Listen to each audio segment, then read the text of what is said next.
Hello guys, welcome back to my channel. आज मैं इस ड्रामा के पार्ट 2 को एक्सप्लेन करूंगी, पर वीडियो को स्टार्ट करने से पहले अगर आपने मेरे चैनल को अभी तक सब्सक्राइब नहीं किया तो जल्दी से कर दीजिए और साथ ही में बेल आइकन को भी प्रेस कर देना। और अगर आपको ये वीडियो पसंद आता है तो प्लीज इसे लाइक करके मुझे कमेंट करके जरूर बताना कि आप सबको कैसी लगी। तो चलिए बिना देरी के एक्सप्लेनेशन स्टार्ट करते हैं। बोम सिहुन के कान खुजा रही थी। उसका तो बहुत मन कर रहा था कि वो सिहुन के कान में वो घुसा दे, पर वो मजबूर थी, इसलिए वो नेचुरल रहती है और एक अच्छी गर्लफ्रेंड बनने की प्रिटेंड करती है। असल में ये सब कुछ मारो का ही प्लान था। मारो चाहता था कि बोम उसे प्रोवोक करे और उसे ये एहसास दिलाए कि बोम के लाइफ में कुछ चल रहा है। आज सैटरडे है और आज के दिन कोई भी प्रैक्टिस नहीं होता है, पर आज बोम की प्रैक्टिस है। इस बात को लेकर सिहुन के मन में शक हो जाता है। वो जब बोम के पास जाता है तब वो महसूस करता है कि बोम ने अपनी शैम्पू भी चेंज कर लिया है, पर बोम कहती है उसने नहीं करी है। ये सब छोटे छोटे चीज असल में उन लोगों के प्लान का हिस्सा ही था, क्योंकि ऐसे लोग, मतलब ऐसे बेहुदे लोग बहुत ही ज्यादा सेंसिटिव होते हैं। वो लोग छोटे छोटे चीज को नोटिस करते हैं। वो लोग खुद तो चीटिंग करते हैं पर दूसरों को चीटिंग करते हुए नहीं देख पाते हैं। इसलिए बोम और मारो ने प्लान किया था कि वो लोग सिहुन को अपने जाल में फंसाएंगे। बोम के वहां से जाने के बाद सिहुन बोरा को कॉल करके ये कंफर्म करता है कि आज सच में प्रैक्टिस है या नहीं, और आज सच में ही प्रैक्टिस था। पर कुछ ही देर बाद वो क्लब हाउस पहुंच जाता है। वहां पर पहुंचकर वो देखता है मारो और बोम बहुत ही ज्यादा क्लोज होकर एक दूसरे में ही खोए हुए हैं और वो लोग एक दूसरे के साथ बहुत ही खुश नजर आ रहे थे। सिहुन जोर से दरवाजा बंद करता है और उन दोनों से जाकर पूछता है, तुम दोनों क्या कर रहे हो? तुम्हें देखकर तो ये लगता है कि तुम दोनों एक दूसरे का टाइम बहुत एंजॉय कर रहे हो। क्या मैंने तुम दोनों को डिस्टर्ब किया?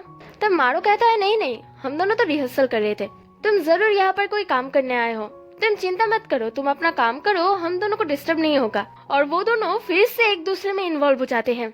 सिहुन देखता है स्क्रिप्ट में जो लिखा है वो दोनों वही कह रहे हैं, इसलिए वो बहुत ही ज्यादा एनॉय होकर गुस्से में वहाँ से चला जाता है। सिहुन के जाने के बाद बोम के जान में जान आती है, क्योंकि वो बहुत ही ज्यादा डरी हुई थी। पर मारो खुश था, क्योंकि वो लोग जो करना चाहते थे वो धीरे धीरे असर हो रहा है। पर बोम के हिसाब से वो लोग जो कर रहे हैं वो गलत है। तब मारो कहता है, क्या तुम्हें उसके लिए बुरा लग रहा है? तुम्हें कभी भी खुद के लिए बुरा नहीं लगता? उन दोनों ने तुम्हारे साथ बहुत गलत किया है, तुम्हें उन दोनों पर रिवेंज लेना चाहिए। पर बोम ये नहीं करना चाहती थी। उन दोनों ने कभी भी डेट किया था ये कोई भी नहीं जानता, क्योंकि उसके पास उन दोनों की एक फोटो भी नहीं है। वो कैसे सबको यकीन दिलाएगी कि सिहुन ने उस पर चीट किया है? लास्ट में बोम ही बदनाम होगी, वो ही बुरी इंसान बन जाएगी। तब मारो कहता है, तुमने जब कोई गलत काम किया ही नहीं तो तुम कैसे बुरे बनोगे? और मैं तो तुम्हारे साथ हूँ ना, मैं तुम्हारी पूरी हेल्प करूंगा। तब बोम मुझसे पूछती है, तुम मेरे लिए ये सब क्यों करना चाहते हो? मारो तो टॉपिक चेंज कर देता है। बोम अकेले रहना चाहती थी, इसलिए वो वहाँ से जा रही थी।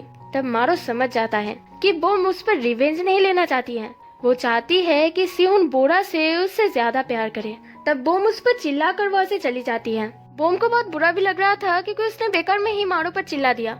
इसके बाद वो नॉर्मली सिहुन के साथ चैट करती है। तभी वहाँ से बोरा गुजरती है। बोरा को देखते ही बोम की गुस्सा फिर से ताजा हो जाती है और वो सिहुन के नाम को बिग ब्रदर नाम से सेव कर लेती है। प्रैक्टिस खत्म होने के बाद वो फिर से सिहुन के घर में जाती है, क्योंकि सिहुन ने कहा था आज रात वो दोनों एक साथ ही सोएंगे। बिस्तर पर बैठकर बोम इन दिनों की बात को याद करती है। शायद सिहुन और बोरा ने भी वैसा ही किया होगा। तब उन दोनों ने उसके बारे में क्या सोचा था? क्या वो स्टूपिड है? वो फिर बिस्तर में ना सोकर जमीन पर ही सो जाती है। सिहुन बहुत ही लेट करके घर वापस आता है। वो बोरा को जमीन पर सोते हुए देखकर उसे अपने साथ ही बिस्तर में सोने के लिए कहता है, पर बोम उसे मना कर देती है, क्योंकि वो जल्दी से घर जाना चाहती थी, इससे पहले कि बहुत देर हो जाए। जो भी हो, वो सिहुन से पूछती है, हम दोनों कब अपनी रिलेशनशिप के बारे में सब लोगों को बताएंगे? तब सिहुन फिर से एक एक करके बहाना बनाने लगता है और बोम मन ही मन सोचती है, तुम कितने घटिया इंसान हो। वो फिर उसके बातों पर हंसती है, क्योंकि कोई इतना झूठ कैसे बोल सकता है। सिहुन फिर बोम को उसे हक करने के लिए कहता है। बोम जब उसे हक करती है तब वो उसे किस करने के लिए कहता है। वो उसे प्यार करता है, इसलिए वो किस करने के लिए नहीं कह रहा था। मारो ने बोम को किस किया था, इसलिए वो उसके होठ को चाहता था। जो भी हो, बोम उसे किस नहीं करती और वह से जाने के लिए उठती है। तब सिहुन इतना ज्यादा इनसिक्योर फील कर रहा था कि वो पहली बार उसे घर ड्रॉप करने के लिए कहता है। बोम उसके प्यार में इतनी ज्यादा अंधी हो गई थी कि आज तक उसने रियलाइज ही नहीं किया था कि सिहुन ने कभी भी उसे अपने दरवाजे तक भी छोड़ने के लिए नहीं आया था। बोम फिर अकेले ही वहाँ से बाहर चली जाती है। बाहर जाते ही वो देखती है कि बोरा भी वहाँ पर आई है, इसलिए वो जल्दी से छुप कर उन दोनों की बात सुनने लगती है। बोम तो सोचती थी कि बोरा भी उसकी तरह ही एक विक्टिम है, पर बोरा तो उसके बारे में सब कुछ जानती है। वो दोनों उसके बारे में बहुत बुरे बुरे बातें कह रहे थे। सिहुन बोरा को हक करके उसे तसल्ली दे रहा था कि तुम चिंता मत करो, मैं बोम को बहुत ज्यादा डांटूंगा। तब बोम हंसकर सोचती है, आज तक सिहुन ने उसके सामने एक भी लड़की के बारे में भला बुरा नहीं कहा था, और देखो ये दोनों उसके बारे में तब से बुरे बुरे बातें करे जा रहे हैं। बोम समझ जाती है कि वही सिहुन की सेकंड है। तभी बोम के हाथ से फोन गिर जाती है और वो दोनों ही उसकी तरफ देखते हैं। पर थैंक गॉड वो लोग कुछ नहीं देख पाते, क्योंकि टाइम पर वहाँ पर मारो आ गया था। फिर बोम उन दोनों की सभी बातें रिकॉर्ड कर लेती है। तभी फ्लैशबैक में हमें एक सीन दिखाई जाती है। उस वक्त बोम और सिहुन एक दूसरे को 1 महीने से डेट कर रहे थे। बोम सिहुन के पास एक नेकलेस देखती है। वो सोचती है कि ये नेकलेस उसके लिए है, पर उसकी तो कोई बर्थडे भी नहीं है और उन लोगों की एनिवर्सरी भी बहुत दूर है। तब सिहुन ने उसे कहा था कि ये नेकलेस शूटिंग के लिए है। बोम तो अपने ऑडिशन के लिए बहुत ही ज्यादा एक्साइटेड और नर्वस थी। वो कुछ चेंज करना चाहती थी। तब सिहुन ने ही उसे सजेशन दिया था कि वो अपनी हेयर स्टाइल चेंज कर ले। अपनी इमेज के लिए, अपनी मूड के लिए ये चेंज अच्छा है। तब से लेकर आज तक बोम अपनी हेयर को टाई करती आई है, सिर्फ और सिर्फ सिहुन के लिए। बोम ने तो वो नेकलेस कब का बोरा के गले में देख लिया था। तब से उसके मन में धीरे धीरे शक पैदा हो गया था, पर सिहुन अपने मीठे मीठे बातों से उसे फंसा लिया था। सिहुन जब बोम के साथ नाइट स्पेंड कर रहा था, तब उसे बार बार बोरा कॉल कर रही थी। तब सिहुन अपने फोन को फेंक कर बोम पर ही फोकस करता है। असल में उसे इस वक्त कोई भी डिस्टरबेंस नहीं चाहिए। पर मारो जब बोम को कॉल करता है, तब बोम उसे रिसीव कर लेती है और सिहुन की आंखें बड़े बड़े हो जाते हैं। उसे बहुत ज्यादा प्रॉब्लम होता है कि बोम ने मारो की कॉल क्यों रिसीव करी है। तब बोम हंसकर कहती है, अगर मैं रिसीव नहीं करती तो वो ज्यादा वियर्ड नहीं हो जाता। फिर वो उसे गालों में किस करके वहाँ से जाने के लिए तैयार होती है। वो फिर सिहुन के सामने अपने बालों को खोल लेती है और सिहुन हैरान होकर उसे देखता ही रह जाता है। वो फिर उससे पूछता है, तुम आखिर ये सब क्या कर रही हो। तब बोम कहती है, कुछ भी नहीं, बस एक चेंज के लिए, मेरी इमेज और मेरी मूड के लिए। क्यों, मैं कैसे दिख रही हूँ। अगले दिन वेदर बहुत ज्यादा अच्छा था, पर बोम की मूड खराब थी, इसलिए वो वेदर पर भी चिल्ला रही थी। तब मारू उसे बटरफ्लाई हक करना सिखाता है। इस हक को करके हम खुद को ही हक कर सकते हैं, जिससे हम खुद को काम डाउन कर सकते हैं। इस हक से बोम की मूड थोड़ी सी ठीक हो जाती है। इसके बाद मारू उसे जू लेकर जाता है। वहाँ पर वो दोनों बहुत अच्छे टाइम स्पेंड करते हैं। बहुत दिनों बाद बोम इतनी ज्यादा खुश नजर आई थी। वो मारू से थैंक यू कहती है। वो जब खिड़की की तरफ देख रही थी, तब मारू उसकी फोटोज क्लिक कर रहा था। तब बोम शर्मा कर कहती है, तुम फोटोज मुझे ना कह के क्यों क्लिक कर रहे हो, मुझे पहले बताना चाहिए था ना। तब मारू कहता है, तुम क्या बात कर रही हो, मैं तो सेल्फी ले रहा हूँ। तब बोम थोड़ी सी एम्बेरस हो जाती है।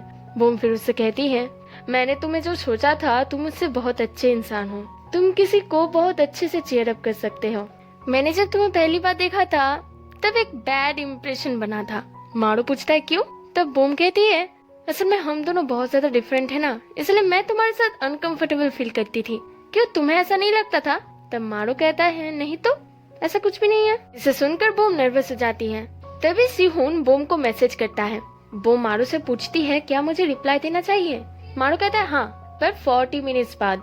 तब तक उसके मन में शक पैदा हो जाएगा। मारू तब उसे उसके खींची हुई वो तस्वीर भेजता है, जिसे देखकर बोम कहती है, सुंदर। तभी वो नर्वस होकर कहती है, मैं मुझे नहीं कह रही थी, मैं वेदर को कह रही थी।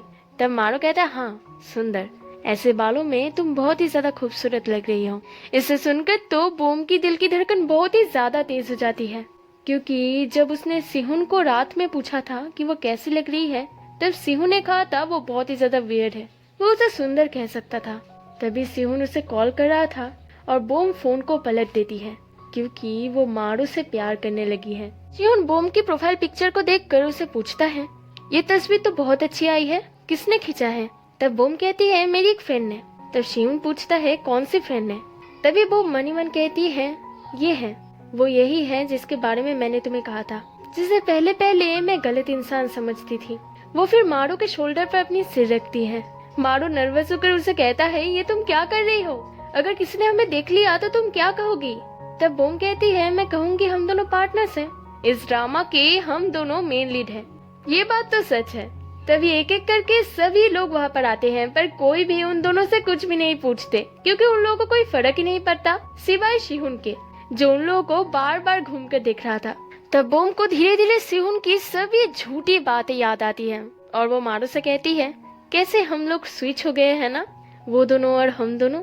वो फिर मनी मन शिवन से पूछती है, तुम अब कैसे फील कर रहे हो? हम दोनों को ऐसे देख कर तुम्हें कैसा लग रहा है? और इसी के साथ ये पार्ट खत्म हो जाता है।